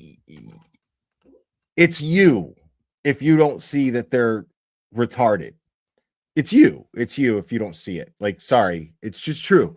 Like, at this point, there's too much, and everything that he just did, like Turtle Boy right now, what he just did here was he laid out exactly why it's absolutely fucking asinine to think that Karen Read did this. There's nothing about Karen Read that indicates anybody to anybody. There's nothing about the level of intelligence of Karen Read that indicates to anybody that she would be capable of being that stupid if she committed this crime knowingly. But even still, like, if there was even the risk, why would she do this? And it just, like, that shows that the prosecution is all over the place too, because the prosecution is saying motive. Okay, well, you could say it was an accident. Maybe you might be able to sell that if it wasn't for the ARCA experts. If it wasn't for the dog attack on his arm, you might be able to sell that. But the problem is that all of these other things exist as well. So, I mean, it's either an accident or there was motive here. And I love how people are like, oh my God, see, my theory. Somebody on Twitter was like, my theory is that she clipped him with the cracked taillight because the taillight was already cracked from backing into John's vehicle. And the cracked taillight is what did it to his arm. And I'm like, oh, that's fantastic. So let me get this straight. The cracked taillight clipped him in the arm this one time, put him in a spin. He goes 10 feet into the yard from the street of 34 Fairview. And the taillight just magically came around and bit him on the elbow, right? Grew teeth and bit him on the elbow. And the taillight just kept scratching him all up and down his arm, all down the length of his entire arm while he was laying there, right? It was the magic taillight. That's what you're trying to fucking tell me? That the taillight just, like, decided to, like, turn into a swarm of bats and attack John O'Keefe while he was on the ground after it clipped him when it was cracked, and then it broke into all these pieces and then just swarmed on his arm and attacked him while he was laying in the lawn of 34 Fairview? Is that what you're trying to say? You fucking moron. Like, you don't, I agree with him wholeheartedly, dude. You don't show these people any respect because they're willfully ignorant. That's a conscious thing. That's not something you feel sorry for somebody for. You know what I mean? Like, if somebody's fucking stupid, then yeah, you could feel sorry for them. You know what I mean? That's there's nothing wrong with that. I get it. But when somebody is clearly willfully ignorant, somebody who is just purposely ignoring things that are solidified in your face because it doesn't fit the narrative that they have just proudly been following for months and attacking people over. These people don't deserve for you to be nice to them. It's true. I completely agree with them. Now, you do what you want. I'm saying, me personally, I don't feel at all guilty about calling somebody a retarded cunt, man or woman, for spinning this ridiculous narrative, for somehow defending what's happening to the Reed family at this point. This should not be happening. People have rights. Her rights have been repeatedly violated.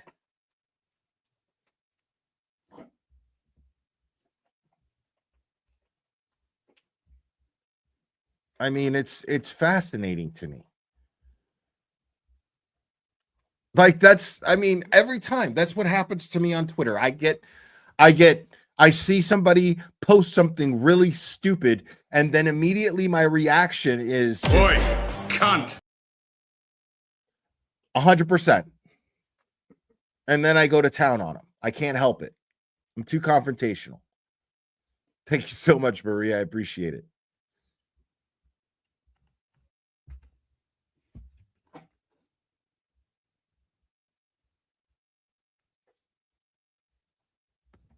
Yeah, Nurse Kim is awesome. Nurse Kim is absolutely fantastic. Because they are fucking stupid. So there we are. That's my closing monologue, folks. So that's it. So anyway, let me just see if we got any more turtle chats here. Yes, we do. Danielle sends $25 and says, "Was it you or the glare that called Brennan Pee Wee Herman?" Wasn't me. I think that was the glare then. The glare. I just want to thank you for that. I can't listen to two words from him without a Pee Wee Herman visual, which causes me. He is very much like that. That's a good point. $10 from A-Rod Rodriguez again, and it says, "Imagine the asswipe saying Dr. Russell's not qualified after their expert, who's supposed to take apart the biggest evidence in the case, just got spanked for not being qualified." Yeah. Is Dr. Russell, who already testified, needs to be interrogated. I know it's absolutely outrageous. It's so stupid. PJ sends $5 and goes, "Bev doesn't want people outside." All right. All right, this is what I'm going to do just for a few minutes here. Hold on. All right.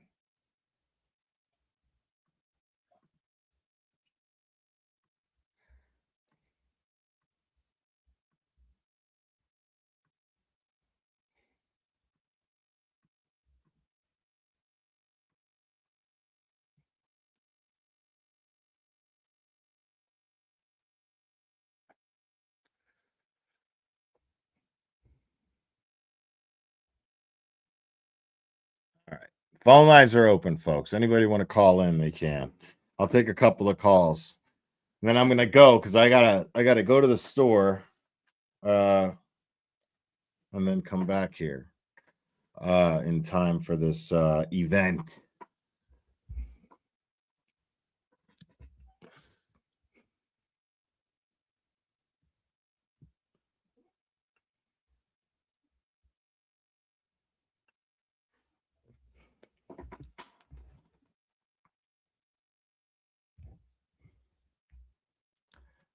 Yeah, Bev. She's something else, man. Just totally in your face, you know? Like, she just doesn't give a shit. It's wild.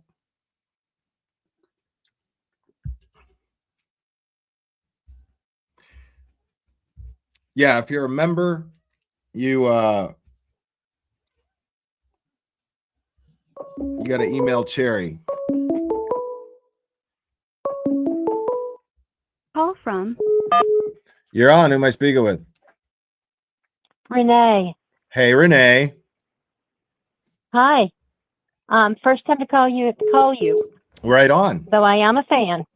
Awesome. Thanks for You calling. were talking Well, you were talking earlier about why the Commonwealth wanted the phone records of Bill Reed. I heard I think it was Turtle Boy, somebody called in, and I'm not positive, but I think it was in the same show that you were just streaming.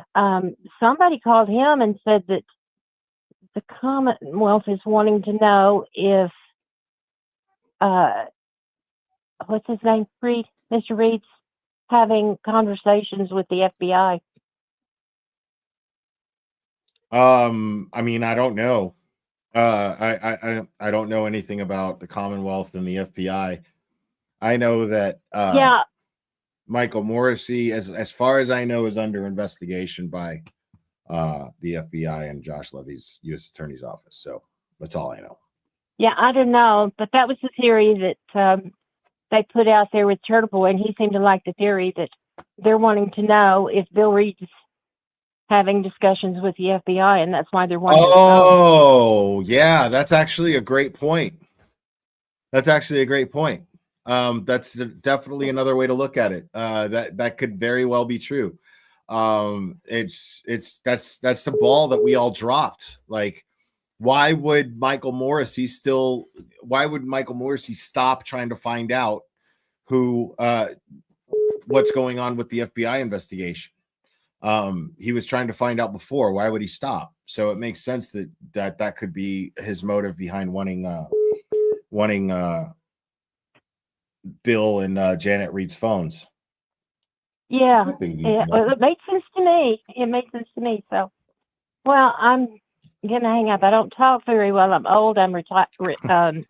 Oh, you're fine, Renee. Disabled. I'm losing my ability to talk. It's really hard on me. So I'm sorry. But I wanted to share that, and I don't know how to just text it in where you can read it. I don't have access to a keyboard, so I'm calling and trying to speak. But I appreciate what you're doing, and keep up the good work. Okay, well, thanks, Renee. I appreciate you calling. All right, bye-bye. All right, bye-bye. 49er girl, thank you for becoming a member. Welcome to Logic. Clever, you're going to have to wait a few minutes, buddy.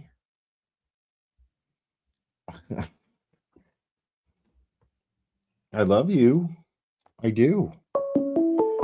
Did you finish all your food? You didn't even finish all your food. Go finish all your food, dude. Call from Dina. You're on. Who am I speaking with? You're talking to Not That Dina. Oh my God. How is it that you always get through? That's amazing. Not That Dina has got this down to a science, folks. I mean, dude, I gotta say to you, not for nothing, it's not that hard. I mean, if you're actually, look at this baby. I'm sorry, I'm looking at the TV at the same time, looking at this gorgeous coloring on this dog. I just love this dog. Yeah. So I actually had a couple of things to say that weren't like personal bullshit. So let's lean into that. Okay. First of all, Janet, my heart goes out to her so hard. Yeah. All right, so I'm going to lean into a little personal bullshit. My son went through some stuff, and he got tagged for something he didn't do. And me and my husband, we were like sideways on the whole thing because it was something clearly he wasn't, he didn't do. And if you know, it's in the DNA. They could have told me that he kicked a puppy. It was just the same amount of a deal as far as he did not do this. So we went deep and we spent an exorbitant amount of money just for a magistrate's hearing. I can't even imagine the amount of money that these people are putting out. And it means nothing because you don't care. Because I can promise you this, when your kid's going through something, you're going through it. Yeah. And it's been years. And I only had to deal with it for like 8 months before it got squashed. It wasn't a thing. But for those 8 months, every day, it was like I was living just for the end of it. There was no holidays. There was no, looking forward to anything. No matter how beautiful the day was, it was like sleeping in a room with a tiger in the corner all the time. Yeah. Until it was done. I know that feeling. I do. All right. So yeah. I do know that feeling.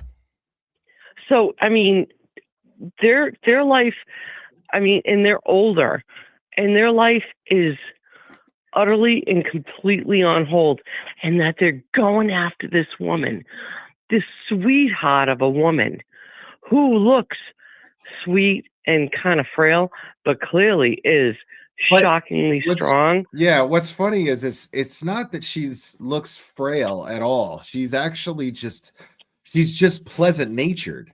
She's always smiling. She's always positive. Like she has an eye and a nose for bullshit. Make no mistake about it, but she's always happy and positive and classy, like that, definitely like the kind of lady that just demands respect just because she sets an example that demands respect. Does that make sense? Oh, that's lovely. That's exactly the way I see her. Right. And at the same time, it's so gross that everything is just stopped for them. And it hasn't been a minute. It's been years. It's been years.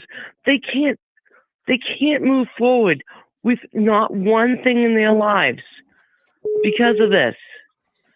And it's so ugly. It's just ugly. Yeah. And it's ugly that the state is so intent that they're willing to rip apart you want to go after Karen? You're gross anyways, but to go after her parents? It was bad enough when they were going after their kid. Whatever it takes, man. That's what they're thinking. Whatever it takes to protect the McAlberts is what the motive here is. It's what the objective here is. I don't believe that. You don't believe that? Can I just tell you what I think the motive is? And I really haven't dug into this as far as saying this stuff, but the DOJ doesn't generally go after open cases. Okay, so Morrissey, I believe, feels as long as this case keeps going, he's less likely to have the hammer come down on him. This is all about him. This has nothing to do with Karen, nothing to do with this case. They don't give a shit who killed John O'Keefe. They care about DOJ coming onto him.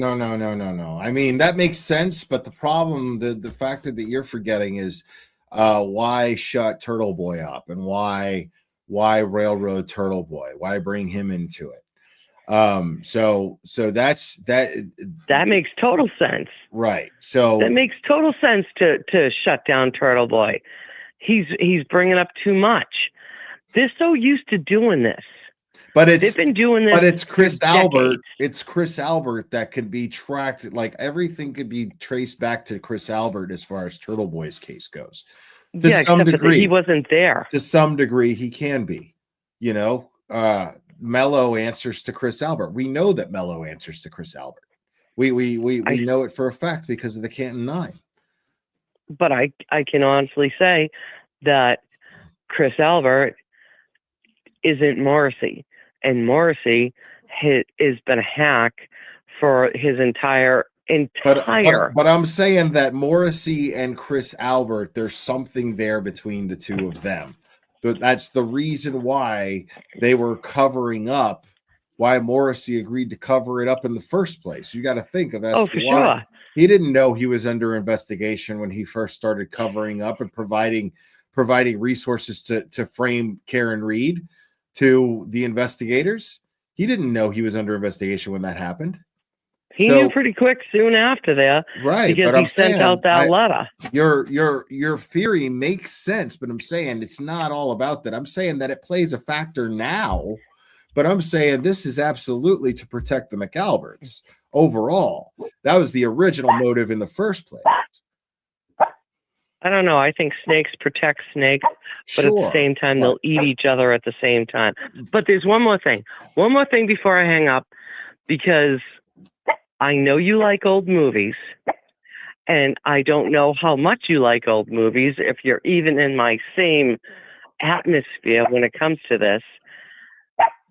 Brennan, when I saw him talking the other day, all I could think of was the movie Hysterical with the Hudson brothers.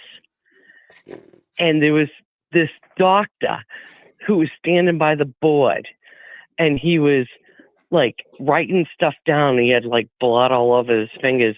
And at the same time, he kept like pushing up his glasses and whatnot. And I was like, oh my God, this is the same guy. He's so queer. Look at him. He's just like, just Hudson Brothers, Hysterical. Great movie. Anyways, have a wonderful night. Thank you for taking my call. And I hope you really do understand old movies enough to know that reference. I don't. I never heard of that movie in my life. Oh my God, get on it. Hysterical, Hudson Brothers. It was great. All right, not that, Dina. Thank you so much for calling. I appreciate you. Have a good night, hon. Bye. All right, bye. All right. I'll take one more caller. One more. And that's it. Now I gotta go to the store. And then I'll set up in Discord. We're gonna watch the Tyson Paul fight. Stoked about that shit. Call from. You're on. Who am I speaking with? Hi, Will. It's crazy Brazilian lady, Helen. Crazy Brazilian lady Helen. Hello. How are you? I'm good. How are you? I'm good. I'm very happy. Oh, yeah? What are you so happy about? Yes, because I was the only one in my house into this case. And now my husband come home and he goes, what time are we going to start the trial? What time are we going to start watching the trial? And he used to think I was crazy. Until that's all you need to do is you just got to know a few things. And you're going to go, wait a second, what the fuck? Okay, no, tell me more. I need to know more. Yeah. Right. So this morning we were watching Bill Kinnick, but I want to say Bill Kaki. And he goes, so you're telling me that the chief was just drive by and found a piece of just happened by. Yeah. And then he goes, and on a place that nobody was like secure, nothing. No crime scene secured. No. Nothing. And he goes, oh no, she's innocent. And another thing that I want to say, if Auntie Bev allow them to have the extraction for Karen Reed's parents, mm-hmm. then we're gonna confirm that is 1,000% that she is corrupt, because she did not allow Brian Albert, Jen McCabe, Brian Higgins' phone in evidence. Good point. I'm sorry if she does. Yes, if she allowed they have the extraction for her parents, the defense should go in. Okay, now we want this other people too, because you're allowing a third party. Yeah.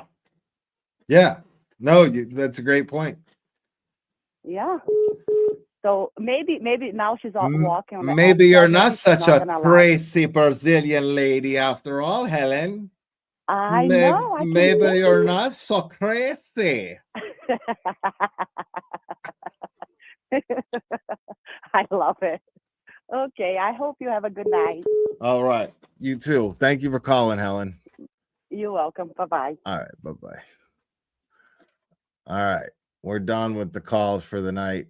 We're done with all that shit. I'm done. We're done. We're done. I gotta go.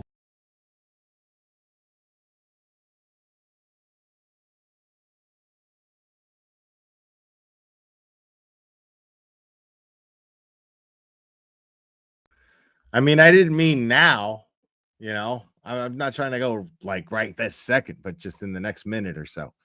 So, um, thank you guys so much for hanging out with me tonight, man. I had a really good time. And yeah, thank you guys for liking. Please hit the like if you haven't already. Really helps me out. And thank you guys for subscribing if you're new subscribers. I hope you guys continue to enjoy. And thank you guys for all your support. And oh my goodness, Mrs. Glairer gifted 5 memberships. How sweet of my better half. Whoever that is. Whoever that is, how sweet of them.